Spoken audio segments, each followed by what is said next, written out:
মধ্যরাতে সাকিব বুবলিকে নিয়ে মিষ্টি জান্নাতের রহস্যময় পোস্ট নিয়ে সামাজিক মাধ্যমে শুরু হয়েছে তুমুল আলোচনা।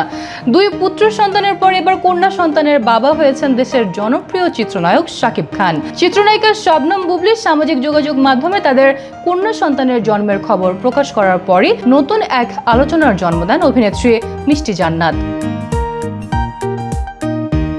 5 জুন মধ্যরাতে নিজের ফেসবুক ওয়ালে শাকিব খান ও বুবলিকে শুভেচ্ছা জানিয়ে একটি পোস্ট দেন তিনি। সেখানে মিষ্টি লেখেন, কন্যা সন্তানের জন্য অনেক অনেক শুভকামনা।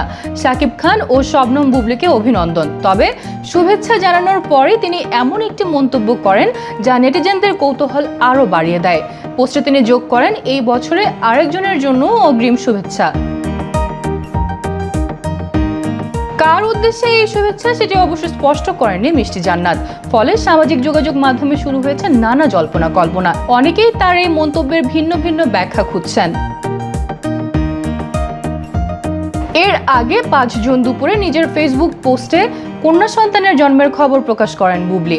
তিনি জানান, গত 11 মে তাদের ঘরে জন্ম নিয়েছে কন্যা সন্তান শার্লিন খান। পোস্টে বুবলি লেখেন, আলহামদুলিল্লাহ, মহান আল্লাহর অশেষ রহমতে আমাদের পরিবারে একটি কন্যা সন্তানের আগমন হয়েছে। এই আনন্দের মুহূর্তে যারা আমাদের জন্য দোয়া করেছেন এবং শুভকামনা জানিয়েছেন তাদের প্রতি আন্তরিক কৃতজ্ঞতা।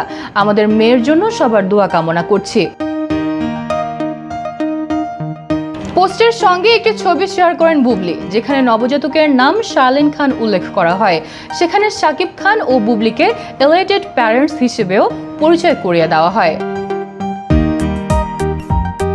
উল্লেখ্য, বেশ কিছুদিন ধরেই বুবলির অন্তঃসত্ত্বা হওয়ার গুঞ্জন শোবিজ অঙ্গনে ঘুরছিল। তবে বিষয়টি নিয়ে তিনি প্রকাশ্যে কোনো মন্তব্য করেননি। অপু বিশ্বাসের সঙ্গে বিচ্ছেদের পর 2018 সালের 20 জুলাই বুবলিকে বিয়ে করেন শাকিব খান। 2020 সালের 21 মার্চ যুক্তরাষ্ট্রের একটি হাসপাতালে জন্ম নেয় তাদের ছেলে শেহজাদ খান বীর। পরে 2022 সালে বিয়ে ও সন্তানের বিষয়টা আনুষ্ঠানিকভাবে প্রকাশ করেন তারা। এছাড়া অপু বিশ্বাসের ঘরে শাকিব খানের আরেক ছেলে আব্রাহাম খান জয় রয়েছে।